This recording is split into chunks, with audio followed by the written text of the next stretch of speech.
I read the letter left on the kitchen table by my soon-to-be ex-wife Julia for the 5th time and shook my head. She had left it for me the day after that fateful reunion, when she publicly humiliated me and cheated on me with that bastard Jules Connor. I hadn't seen her much since then for several reasons.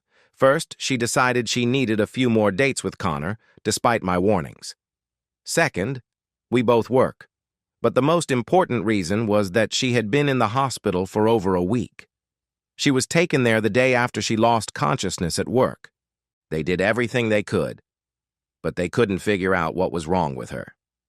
I had seen symptoms like this before and offered my suggestions to the hospital staff, but they rejected my suggestions. After all, I'm just a biomedical researcher, so they continued to run tests and rack their brains. By the time they realized that Michael Conroy was me, they were on the right track, but it was too late, and Julia's body was too badly damaged. Her organs were starting to fail, and all they could do was try to make her more comfortable. On the one hand, it hurt me to see what was happening to her, but on the other hand, I was glad she was out of the house. At least my nostrils would no longer be constantly assaulted by the stench of her infidelity. I took the letter Julia had left me and read it again. I had to reply to her, and do it as soon as possible.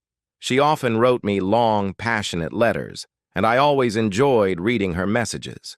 Her neat, elegant handwriting gave me pleasure, and her letters always aroused me. But this letter wasn't so beautiful.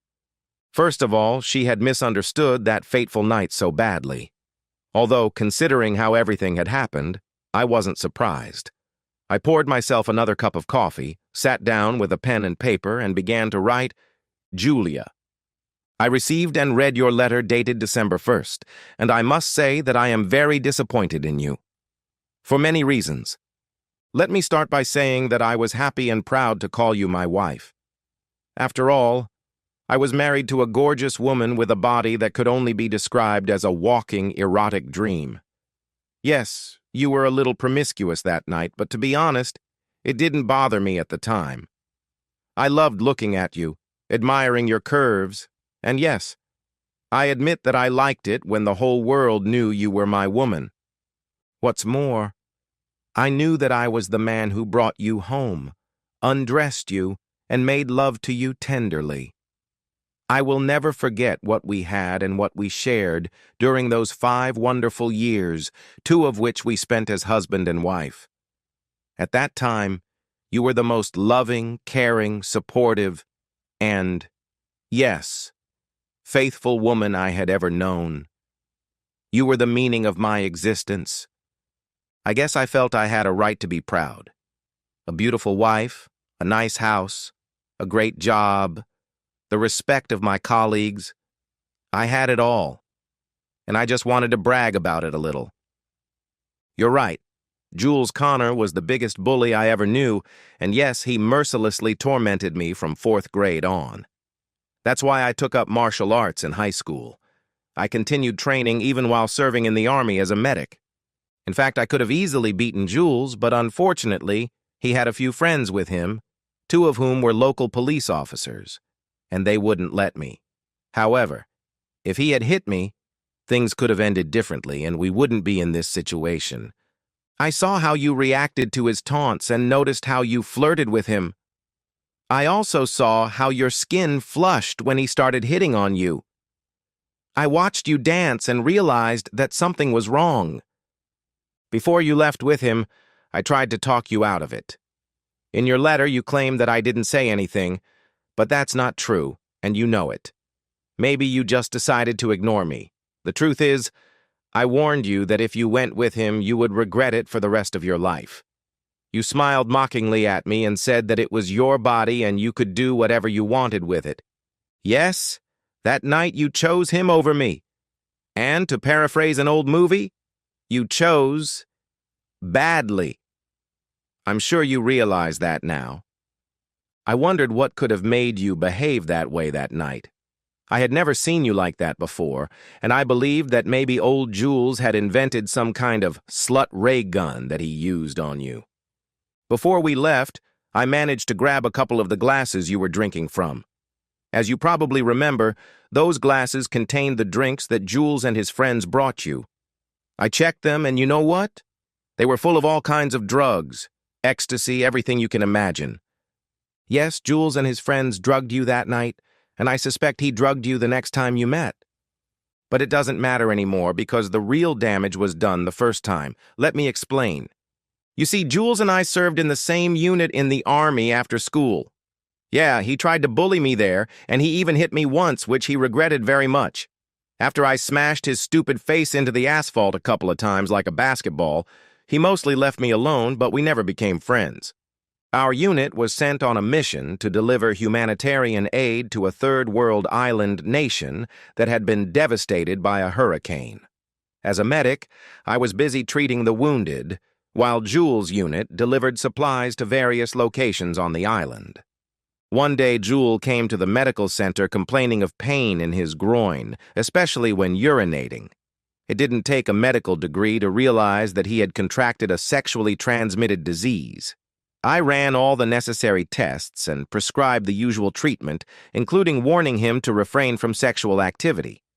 The test results came back positive, but the doctor and I were stunned to see that the disease he had contracted was very different from anything we had seen before. It was more aggressive and resistant to traditional treatment. Under the microscope, it looked very similar to a standard strain of gonorrhea, but it was completely different. Jules continued to suffer from several symptoms: headaches, fever, pain in his armpits, discharge, delirium, joint pain, etc. Many of these symptoms are similar to yours. It wasn't very pleasant. He was on the verge of death several times. I stayed with him and did everything I could to ease his suffering. In fact, I saved his life. We prescribed everything possible to treat the symptoms. Eventually, the symptoms subsided. But repeat tests showed that the bacteria that caused the infection were still in his body. They had simply gone dormant. The doctor drew up a complex treatment plan and instructions, and Jules was sent back to the U.S., where he would be closely monitored at the Center for Disease Control and Prevention. However, before he was put on the plane that was to take him away, he told me in no uncertain terms that he would get revenge on me for ruining his military career. In short, he blamed me for his poor decision and his actions. I believe that what he did to you that night and the nights that followed was a result of that threat. After that, I never heard from Jules again. I finished my military service, went to college where I met you, and the rest, as they say, is history. So yes, I was stunned when I saw him at the reunion. I was even more stunned when I saw your reaction to him. Yes, it hurt me to watch him fawn over you. Worse, there was nothing I could do about it. His friends, two of whom, as it turned out, were armed, made sure of that. There was a reason I didn't say anything or take any action while he was humiliating you. You see, one of his friends held a .38 caliber pistol to my side so no one would see. You didn't know that, did you? Something tells me that even if you had, you wouldn't have cared. When you stumbled back into the room, I couldn't help but notice the marks he left on you. You claimed to love me, but your actions that night said otherwise. Have you noticed that I haven't touched you since then? Have you noticed that I always wear latex gloves when you're in the house? Have you ever thought about that? Do you remember how I urged you to see a doctor immediately?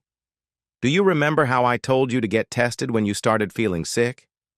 Do you remember your reaction? You dismissed it, saying it was just a urinary tract infection and it would go away. But it didn't go away, did it? In fact, your symptoms got worse every day. Instead of getting tested and seeing a doctor like I advised you to, you decided to go to Jules because, as you said yourself, I wasn't fulfilling my marital obligations. I explained to you why I couldn't touch your sick body, but you just dismissed my concerns and laughed in my face. But you're not laughing now, are you?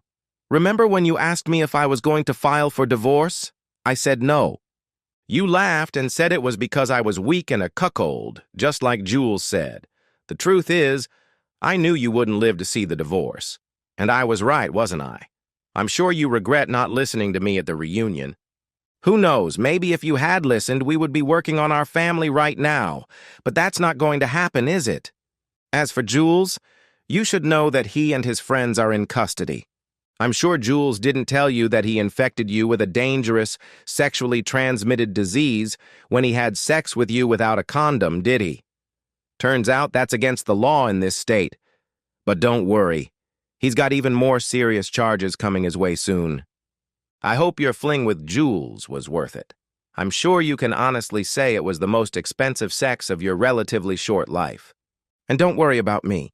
There are plenty of lovely women who have already expressed interest in a future widower. I have some experience and am confident I can play the role of the grieving spouse. Farewell, and enjoy what's left of your life. Your future widower. Michael.